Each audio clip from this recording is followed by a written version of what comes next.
जामनगर में प्रदर्शन ग्राउंड पर सांसद खेल महोत्सव अंतर्गत day night tennis ball cricket tournament match छेल्ला 45 दिवसथी चाली रह्यो छे। आ सांसद खेल महोत्सव में क्रिकेट प्रेमीओं ने प्रोत्साहन आपवाना भागरूपे हालार पंथकना सांसद पूनमबेन माडम अंगत रस लईने आ क्रिकेट मैच खूब ज सारी रीते सफल थाय तेवा प्रयासों करी रह्या छे। आ मैच में हालार पंथकनी 512 क्रिकेट टीमोए भाग लई आ क्रिकेट मैच ने रोमांचक बनाव्यो छे। आ क्रिकेट मैच में 4 टीमों सेमीफाइनल में पहोंची छे। आ 4 टीमों वच्चे गईकाले गुरुवारे 2 सेमीफाइनल मैच रमाया हता।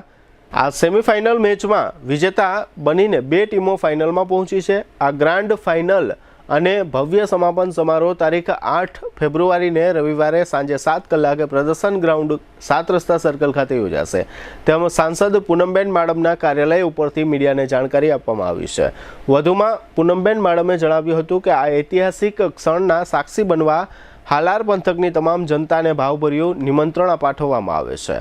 ગઈકાલે સાંજે જીટીપીએલ જામનગર ન્યૂઝની ટીમે सेमीफाइनल में पहुंचेल क्रिकेट टीम की मुलाकात लीधी हती अने आ सेमीफाइनल मैच ने कैमेरा में कंडार्यो हतो।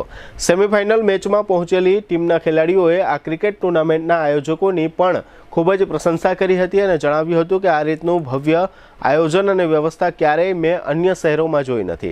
512 टीमे भाग लई आ टूर्नामेंटे एक रेकॉर्ड सर्ज्यो छे। आ क्रिकेट टूर्नामेंटनुं फाइनल मैचनुं प्रसारण जीटीपीएल जामनगर केबल नेटवर्क में 8 फेब्रुआरी ने रविवारे सांजथी 982 नंबरनी चेनल में प्रसारण करवामां आवशे, जेनी पण जीटीपीएल जामनगर न्यूज़ना दर्शकोए नोंध लेवा जणाववामां आव्युं छे। आ तके आ टेनिस क्रिकेट टूर्नामेंटना आयोजन अंगे रामगढ़ू 11 केप्टन हाजा गढ़वी और सहारा 11 केप्टन शकील नोएडाए पोताना प्रतिभावो आप्या छे, जेना मुख्य अंशो अत्रे प्रस्तुत छे। सांसद खेल महोत्सव में अमारी टीमे आ वखते भाग लीधो छे तो 7 मैच जीती अने अमे अहींया सेमीफाइनल सुधी पहोंच्या छीए। हवे अमारो सेमीफाइनल मैच छे सहारानी टीम सामे। सहारा 11 जो के टीम सारी छे मजबूत, जो के 2 टीम सेमीफाइनल पहोंची है तो आपणे एके टीम ने खराब न करी शकीए। 2 टीम मजबूत छे, बाकी क्रिकेट छे। अने सांसद खेल महोत्सवनी जो हूँ बात करूँ तो हूँ एक प्रोफेशनल क्रिकेटर छुं। हूँ तो जामनगरनी बारे पण रमवा जाउं छुं, आवो माहोल मने क्यां जोवा मळतो नथी। आ माहोल अने जामनगरनी जनतानो जे प्रेम छे, क्रिकेट प्रेमी जनता छे अने भारतमां जो के जामनगरमां नहीं पण भारतमां क्रिकेट लावनार आपणा जाम रणजीत सिंह जे हता के जेना नामथी अत्यारे रणजी ट्रॉफी अत्यारे हालमां लेधर बॉलमां रमाई रही छे। सांसद खेल महोत्सवनुं आयोजन बेन श्री पूनमबेन माडमे ગયા વર્ષે પણ કર્યો હતો।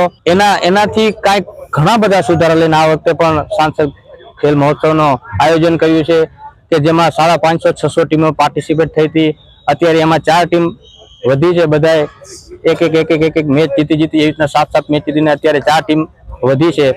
હવે આજથી સેમીફાઇનલનો જંગ જામશે અને જામનગરની પબ્લિક એન્જોય કરશે, એન્ટરટેનમેન્ટ કરશે અને આવા નવા ટુર્નામેન્ટ અને આવા નવા આયોજન પૂનમબેન કરતા રહે તો આપણા યુવા ખેલાડીઓ ઉભરી અને બહાર આવે અને એક હાઇલાઇટ થાય અને એને પણ એક સારો સ્ટેજ મળે અને સારા પ્લેયર સાથે એની ઓળખાણ થાય અને આપણે જામનગરનું ક્રિકેટ આગળ વધે એવી બધાને હું દિલથી શુભકામના આપું છું કે આપણું જામનગરનું નામ પણ ઉપર લેવલે અને ઉપર સ્ટેટે જાય એવી બધાને આપણે દિલથી એક શુભકામના પાઠવીએ છીએ। અને આ ટુર્નામેન્ટ જેવી રીતના ચાલુ થયું છે, જેના આયોજક મિત્રો છે એના પર અમે ધન્યવાદ અને અભિનંદન આપીએ છીએ કે આવું આયોજન આ 1.5-2 મહિનાથી સતત હાજરી આપે છે। દર વર્ષે આવું આયોજન થાય એવી અમારી શુભકામના અને દર વર્ષે સારી કોઈ બેસ્ટ ટીમ હોય એ વિજેતા થાય। આપણા જામનગરના લોકલાડીલા સાંસદ પૂનમબેન માડમ દ્વારા જામનગર ખાતે સંસદ ખેલ મહોત્સવ યુવાનો માટે બહુ સરસ આયોજન કરવામાં આવ્યું છે। આ સતત એમનું બીજા વર્ષનું આયોજન છે। ગયા વખતે જે આયોજન હતું એનાથી પણ વધારે સારું આયોજન કરીને આ વખતે આયોજન કરેલ છે। અમારી ટીમ સહારા 11 સતત 8 મેચ જીતીને અત્યારે સેમીફાઇનલમાં પહોંચી છે। અમારો રામગઢ 11 સામે સારો એવો મેચ થવાનો છે અને આ આયોજનમાં આયોજક કમિટી દ્વારા પણ બહુ વ્યવસ્થિત રીતે સારું આયોજન કરી અને જામનગરની જેટલી ખેલપ્રેમી જનતા છે તેના માટે આયોજન કરી અને આખા ગુજરાતમાં નહીં પણ આખા હિન્દુસ્તાનમાં એક એવો સારો એવો મેસેજ ગયો છે કે ભાઈ આવું આયોજન થાય તો ક્રિકેટરોને રમવાની મજા આવે અને ટેનિસ ક્રિકેટરોને સારા એવો પ્લેટફોર્મ આપે છે આ ટુર્નામેન્ટ।